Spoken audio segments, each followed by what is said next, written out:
I'm a 32M now, but this all started when I was 17. I don't usually post stuff like this, but after everything that's happened, I think I need to get it out there. My sister, who I'll call Erica, lied about me. My parents believed her, and I ended up out on the street with nothing but a backpack and my own stubborn pride. I never thought I'd see her again, not like this. It all began during senior year. I'd always been quiet, kept to myself mostly, and tried to stay under the radar. I wasn't perfect, sure. I got into minor trouble here and there, but I wasn't the kind of kid my parents should have feared or been ashamed of. Erica, on the other hand, had this way of making everything about her. She was popular, a little manipulative, and for some reason, she loved to put me in positions where I had to choose between protecting myself or making her look good. That's the kind of family dynamics we had. That week, everything went off the rails. It was the week of the school fundraiser, and Erica had borrowed my laptop to make a presentation. She had a history of missing deadlines and blamed others for her mess-ups. I told her to be careful with it, and she waved me off like I was being dramatic. Later that day, my parents got a call from her teacher saying Erica hadn't turned in her work, and somehow, they got the impression I'd sabotaged her. I tried to explain calmly. No, I didn't touch her laptop. I didn't delete anything. I wasn't even near it. But nothing I said mattered. Erica spun this story about me being jealous and trying to ruin her grade. And my parents, who already favored her in ways that used to make my stomach twist, didn't even hesitate. The way my mom's voice cracked when she yelled still haunts me. How could you do this to your sister? After everything she's done for you. And my dad? He didn't even look at me. He just nodded like he'd already made up his mind. By that night, I was packing. I didn't even argue. What's the point? The person who should have protected me was convinced I was the villain, and I realized maybe I'd never convince them otherwise. I left with nothing but a backpack. It had my laptop, a change of clothes, and a notebook where I'd scribbled stories over the years, stories no one had ever read. The street outside my house felt colder than the coldest winter night I'd ever experienced. I walked until I reached the bus station, bought the cheapest ticket I could find with the last bit of money I had saved from a summer job, and just left town. No goodbyes, no tears, though they came later, in the quiet corners of buses and empty motels. I couch surfed for a while, doing odd jobs, trying not to draw attention. I learned quickly that when you're 17 and alone in a city, no one is obligated to care about you. I slept in libraries sometimes, worked at diners and grocery stores, and avoided calling home because even thinking about my family made my chest tighten in a way that was hard to breathe through. Every time I imagined Erica telling the story to someone else, twisting the narrative, my anger was matched only by this deep, gnawing sense of betrayal. The hardest part wasn't even the cold nights or the empty stomachs. It was the silence. My parents never reached out. Not one call, not one text. They didn't try to find me. It was like I'd ceased to exist. And Erica? She went on like nothing had happened. Posted pictures online, smiling with friends, bragging about grades and trips, while I was learning to survive on cheap ramen and free Wi-Fi spots. There were moments I almost cracked. I thought about showing up at the house, about screaming at my parents, telling Erica everything I thought about her. But I couldn't. Every instinct told me it would backfire. The truth didn't matter to them, and I wasn't a kid anymore. I had to make my own path, even if it meant walking it alone. That's when I started noticing patterns about people who survive like this. They either harden completely or crumble. I chose to harden. I focused on work, on learning skills that mattered, on making myself someone my past version wouldn't recognize, but someone proud, in the quiet, stubborn way I could. I took jobs in construction, tech, whatever I could. Slowly, I built up a little nest of stability.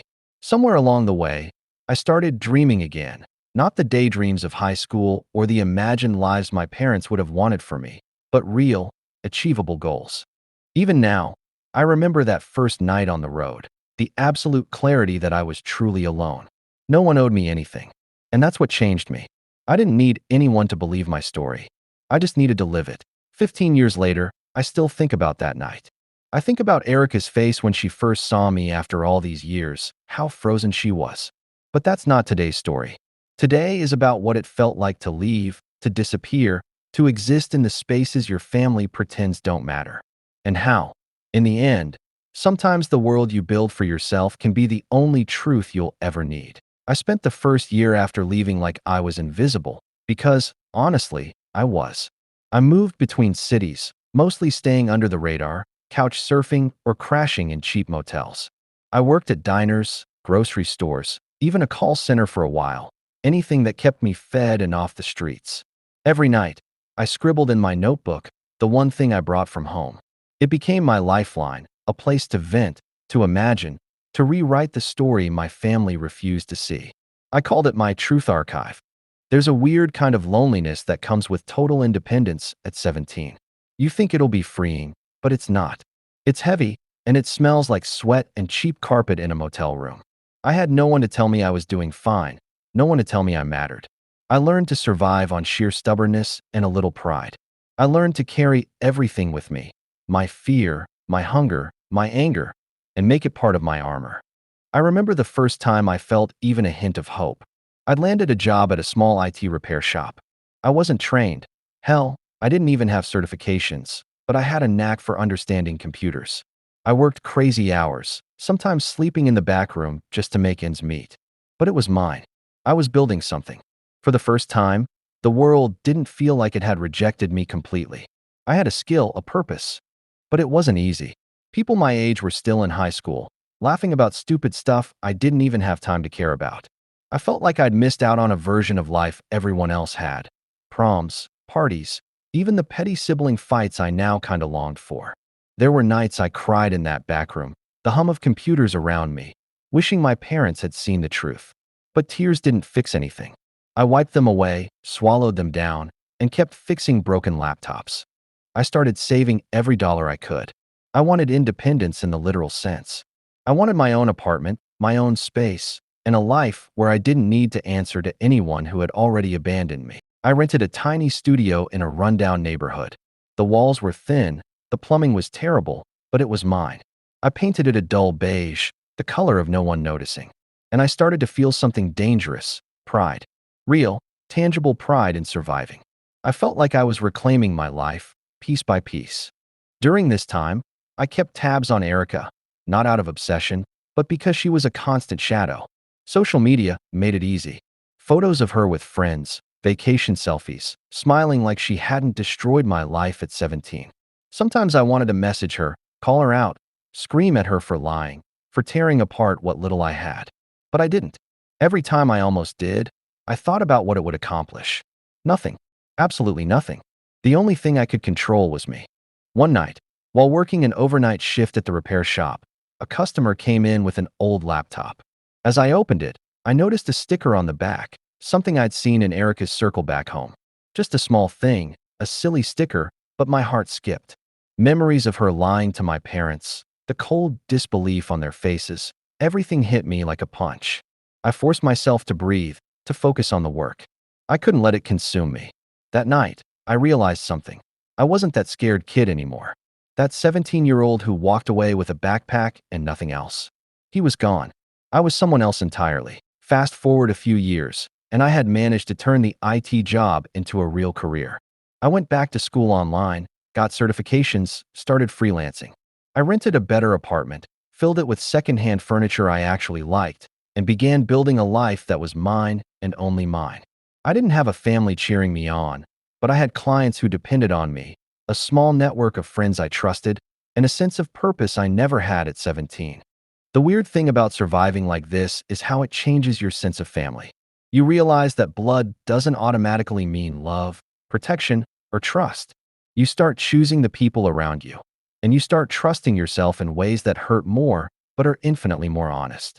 I was proud of myself in ways I'd never been able to be at home. I wasn't just surviving anymore. I was thriving on my own terms. But there was still this shadow I couldn't shake. Erica. She had gotten what she wanted. The attention, the sympathy, the belief that she was the victim. And me? I had nothing. No parents, no home. But I had the one thing that no one could take. My truth. My life. I began to realize that one day, maybe, our paths would cross again. I didn't know how or when, but I felt it. There was unfinished business, but I wasn't the same scared kid anymore. By the time I hit my mid-20s, I had a small, stable life. Freelance IT consulting, some investments, a few friends scattered across the country who I could actually count on. I even started traveling a bit, exploring cities I never imagined seeing. Each step felt like reclaiming a piece of my stolen adolescence. But I never forgot that first night I left home, that first bus ride, the cold concrete under my hands when I realized I truly had no one. It shaped me in ways that were painful, yes, but also powerful. And that's the thing. I learned that you can walk away, disappear, and survive, but the ghosts of betrayal don't just vanish. They linger in quiet moments, in back rooms of IT shops, in the reflection of a mirror when you realize you've become someone entirely different. I had grown stronger, smarter, and quieter. I had learned the brutal truth that some people, even family, will lie and get away with it. And you know what? I was fine with that, because I was still here. I wasn't expecting her. I never really thought about the day I'd see Erica again. I mean, after 15 years, she was just a memory, a shadow from a life I'd escaped. But that summer, life has this funny way of making coincidences feel like fate. I was at a tech conference in Chicago, attending a workshop on cybersecurity, something I'd gotten pretty serious about over the years. Freelance clients, contracts, and certifications had built me a decent little reputation. My life was stable, predictable, and surprisingly good. The room was packed, laptops open, the faint hum of fans and the occasional cough breaking the concentration. I was checking my notes, sipping lukewarm coffee, when someone called my name. I didn't recognize the voice at first, but then it hit me. That sharp, familiar laugh. The one that used to make me roll my eyes in irritation because it always seemed like she was mocking me. Only now it was slightly older, slightly forced, but still unmistakable. I looked up, and there she was. Erica. My stomach went cold, my fingers freezing mid-scroll on my keyboard. She froze too, the kind of freeze that only happens when someone suddenly realizes that the person they thought was gone forever is standing right in front of them. Her eyes widened, her mouth opened slightly, and I could see it. The shock, the calculation, the sudden realization that this wasn't going to be as simple as she expected. 15 years. 15 years of living with that betrayal. And suddenly she's here, standing in the middle of a tech workshop like nothing ever happened. But everything had happened. I felt this mix of anger and something else I couldn't quite name. Relief? Satisfaction? Maybe just the grim recognition that she couldn't run from the consequences forever, even if she had managed to run from me. I didn't approach her. Not yet. I had learned over the years that confrontation is a tricky thing. It can go one of two ways. It can end with clarity and closure, or it can end with more chaos than you ever imagined. And I wasn't the scared 17-year-old anymore. I had the power of perspective now, patience, and, most importantly, control. I let her see me first. Let her panic. Let her think for a moment that maybe she'd misjudged this situation. She didn't move, just stared. And in that silence, memories flooded back. The fights, the lies, the moment I walked away with nothing. I remembered the backpack, the bus ticket, the motels, the loneliness, the fear. And yet here I was, not broken, not begging for recognition, just existing. Fully, completely, in a life she had no control over. A part of me wanted to walk away, to leave her standing there frozen, but another part wanted to see if she remembered the truth. I wanted to see if the 15 years of lies, manipulations, and denial had changed her, or if she was still the same girl who had ruined my life for her own gain. I noticed how she subtly shifted, like she was calculating how to explain her presence, how to justify everything. And I realized something important. She was still pretending, still trying to craft narratives, still playing the victim. That's when the anger hit me. Not the adolescent fury, but the calm, cold anger of someone who has endured years of being erased. It wasn't loud or violent. It was quiet, precise, and far more dangerous. I didn't interrupt her thoughts. I let her stew in that frozen shock. And then, as if on cue, she looked away for a split second, enough for me to step into her line of vision fully. I gave her a nod. Just a simple, controlled nod, but it carried a weight she could feel. She swallowed, her eyes darting down, and I could see the moment she realized I wasn't the kid she thought she had cornered. I wasn't helpless. I wasn't afraid. I wasn't going to crumble. The room was still busy, people moving, talking, completely oblivious to the silent storm unfolding in the corner. I felt a strange sense of power. Not because I wanted revenge, at least not yet, but because I had survived. And for the first time in my life, She didn't have any leverage over me. She couldn't gaslight me. She couldn't manipulate the people around me. And she certainly couldn't erase me from existence. I finally spoke, softly, deliberately. Hey, Erica. My voice didn't shake. It didn't carry the bitterness she probably expected. It was calm, almost casual, like I was greeting an acquaintance instead of the person who had shattered my life at 17. She flinched, a tiny step backward. Hi, she stammered, her voice tighter than I remembered. I could see the wheels turning in her head. How to explain this? How to escape? How to control the narrative like she always had? But I didn't give her an answer. I didn't give her a chance to deflect. I just waited. There was a strange tension in that pause, a quiet understanding that whatever happened next would matter. 15 years of silence, of absence, of rebuilding, had led to this exact moment. She might have expected me to be smaller, weaker, the same kid she could dominate with lies. But I wasn't. I was a man forged by abandonment, betrayal, and survival. And I could see in her eyes that she realized it too. I didn't need to yell, to accuse, to explain. My presence said enough. And in that frozen second, I felt something shift, like the scales had finally leveled. I wasn't the victim anymore. I was the one standing, fully whole, while she realized she had underestimated the person she tried to destroy. That was the first real moment since leaving home when I felt the past collide with the present. And it terrified her. She couldn't hide it. I could feel her staring at me across the room, and it wasn't subtle. Not anymore. 15 years of distance hadn't softened the tension between us. It had sharpened it, like a knife left out in the rain. I took a slow breath, trying to steady myself, because I knew if I lost control now, all the careful balance I'd built over the years could crumble in seconds. She finally spoke, voice low, hesitant, and clipped, like she was testing the waters.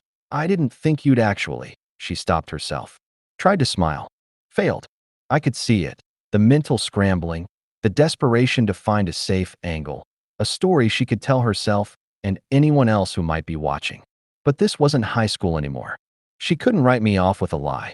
I leaned against the edge of a counter, keeping my voice steady, almost casual, because I knew the calm would hit her harder than yelling ever could. Yeah, here I am. Didn't expect to see me either, huh? Her eyes flicked down, then back up. There was a flash of recognition, a moment when she remembered exactly who I was, the kid she had lied about, the one who walked away with nothing but a backpack and silence. Her mouth opened like she wanted to speak, then closed again. I could see her pulse in her neck, subtle but fast.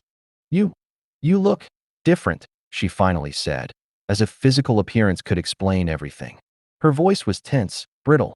I shrugged. I've changed. Grew up. Survived. You know life. Simple words. But they carried years of truth and hard-won resilience. I saw the shift in her posture, the way she straightened as if to appear taller, stronger, but the tension in her shoulders betrayed her. Erica, I said, finally letting the first edge of the years-long anger show. Do you even remember what happened? I didn't raise my voice. Didn't need to. It was just a question, but it carried all the weight of 15 years of betrayal. Her face twitched, and for a moment, she looked like she was going to run. But the room was crowded, and she couldn't just disappear. She muttered, almost under her breath. We were kids. It wasn't like. I cut in, sharper now, because I wanted her to face it, not justify it. Kids? Kids lie about their siblings to get out of trouble? Kids watch someone walk away from home, scared, alone, and do nothing? That's what you call a mistake. Her mouth went dry. I could see her panic, and I didn't pity her. Not anymore. 15 years of imagining this exact conversation had prepared me to stand here calmly, but I wasn't going to let her erase the past. Do you even realize what you did? I continued. You lied. My parents believed you. I had to leave. 15 years of starting over from zero. All because you wanted to save yourself. She flinched. And I swear I saw a flicker of guilt. Tiny, almost invisible, but it was there. She opened her mouth to speak, and I let her. Let her stumble. Let her try to justify, because that's all she could do. That's all she ever could do. Manipulate, pretend, spin stories. I didn't think they'd believe me, she said finally, voice trembling. I didn't know. They were upset. I panicked, okay? I didn't mean to. I shook my head, cutting her off before the excuses could pile higher. Didn't mean to? Didn't think? You don't get to erase 15 years of my life because you panicked. You don't get to play the victim now and act like it's all some misunderstanding. Her eyes filled with tears, sudden and unpracticed, because she couldn't manipulate them. She'd learned to control everything else, but she couldn't control the raw, undeniable truth standing in front of her. I could see it: fear, shock, and maybe even the first pangs of regret. You really, you really just walked away, she whispered, almost like a question. Like she was testing if I had come back broken and defeated. I did, I said quietly, letting my tone sink in. Walked away, survived, and built a life you couldn't touch. And I did it without you. Without anyone who ever lied about me or doubted me. She swallowed hard. I saw the tiny collapse of her posture, the moment her carefully constructed facade started cracking. 15 years of pretending she had it all under control, and suddenly here I was, not broken, not pleading, just standing there, stronger than ever, whole. For a long minute, neither of us spoke. The noise of the conference faded into the background, and all I could see was her face, the girl who lied to save herself, and the woman realizing that maybe she hadn't thought this through. I felt a strange mixture of vindication and exhaustion. It wasn't satisfaction. Not yet. It was the quiet recognition that some things can't be undone, but they can be confronted. I took a step closer, slowly, deliberately. You had your chance to be honest, to fix things, to even try to make it right. You didn't. And now, well, now it's different. I'm different. She nodded, barely, like she was agreeing with a truth she didn't want to accept. Her lips parted, maybe to say something, but I didn't give her the chance. Some lessons can't be taught with words alone. Some truths just need to be seen, felt, acknowledged. 15 years of lies, betrayal, and abandonment boiled down to one silent, powerful fact. I had survived, and she hadn't controlled the outcome. And that's when I knew. The reckoning wasn't over, but the balance had shifted. For the first time since I left home, I didn't feel small. I didn't feel scared. I didn't feel like a kid who had to disappear to survive. I was standing in the room, fully present, and she finally understood. I was not hers to manipulate anymore. The room was quiet, the buzz of the conference fading into nothing as we stood there, locked in a tension neither of us had expected. I could see it in her eyes, the shock, the shame, the realization that the story she had lived on for 15 years wasn't hers to control anymore. And I didn't rush her. I didn't gloat. That's the thing I learned over the years. Revenge is loud, messy, and fleeting. Control is quiet, calm, and enduring. After a long moment, she finally whispered, almost breathless, I'm sorry. I blinked at her. Not the dramatic, manipulative apology you give to dodge consequences, but the bare, raw admission of guilt that came with years of fear and regret. It wasn't enough to erase the past. It wasn't enough to fix the nights I slept on cold floors or the meals I skipped. It wasn't enough to heal the fractures in my life caused by her lies. But it was something, and I recognized it for what it was. The first time she had ever really faced me without a story to hide behind. I heard you, I said quietly. I'm glad you can finally say it. But it doesn't change what happened. It doesn't change the fact that I had to leave, that I had to survive alone, that I had to rebuild my life from zero because you lied. I paused, letting the weight of that sink in. It doesn't change me. I'm still here. And you have to live with what you did. Her shoulders slumped, the posture of someone carrying more than they can bear. I could see the tears building, the shame she had carried all these years, and I realized something. She hadn't expected me to come back whole. She hadn't expected me to be stronger, to have built a life without her interference, without her manipulations. And that's the power of surviving. That's the power of walking away. We didn't hug. We didn't shake hands. This wasn't about forgiveness, not yet. This was about recognition, about truth, about finally standing in the same room, 15 years later, and seeing each other for who we really were. I saw a girl who had made a choice to save herself at my expense, and I saw a man who had survived that choice, who had rebuilt a life that was stronger, more complete, and entirely his own. I never realized, she started, voice trembling, how much I hurt you. I thought it would be easier for everyone if. Don't. I interrupted gently but firmly. Don't try to explain it. Don't try to soften it. You made a choice, and you lived with it. I lived with it. That's the truth. You don't get to rewrite history now. She nodded again, this time slowly, almost reverently. There was no defiance left, no casual arrogance, only the quiet weight of facing consequences for a lifetime of lies. And for the first time, I understood something. This wasn't just about me or her. This was about recognizing how we had both changed. I had become someone I could be proud of. She had to confront the parts of herself she never wanted to see. We stood there a little longer, neither speaking, both processing the collision of past and present. Finally, I said, "You know, I don't hate you. I don't even need you to apologize again. You just need to accept it. Accept that you lost control of my life. Accept that your choices have consequences." Her eyes brimmed with tears, but she nodded. She didn't speak. Maybe she couldn't. And that was okay. I realized I didn't need her to justify herself. I didn't need her to confess or grovel. I didn't even need closure, not in the way people talk about it. What mattered was that I stood there, 15 years later, unbroken, recognized for the truth of who I was. When I finally walked away, I didn't look back. Not out of anger, but out of peace. I had survived the worst betrayal someone could throw at a teenager, rebuilt a life with my own hands, and faced the person who had caused it all without losing myself. That's something no one can take away. That's freedom. A few days later, I got back to my apartment. I sat on the couch, the city lights glowing through the window, and reflected on everything. The loneliness, the fear, the nights I had cried silently in motels and on friends' couches.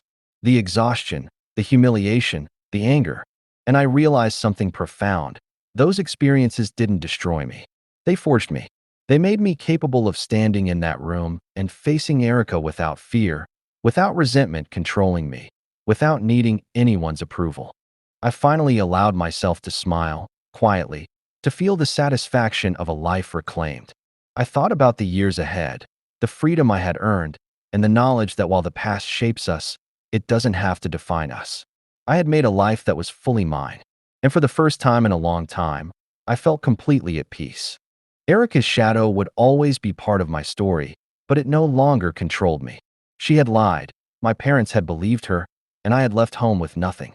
But 15 years later, I walked back into a room and stood fully visible, fully whole. She froze when she saw me, not because I sought revenge, but because I had survived, and she realized she no longer had power over me. That was enough. That was justice. That was my life, reclaimed. And for the first time in 15 years, I didn't feel like a kid running from the world. I felt like a man who had finally arrived.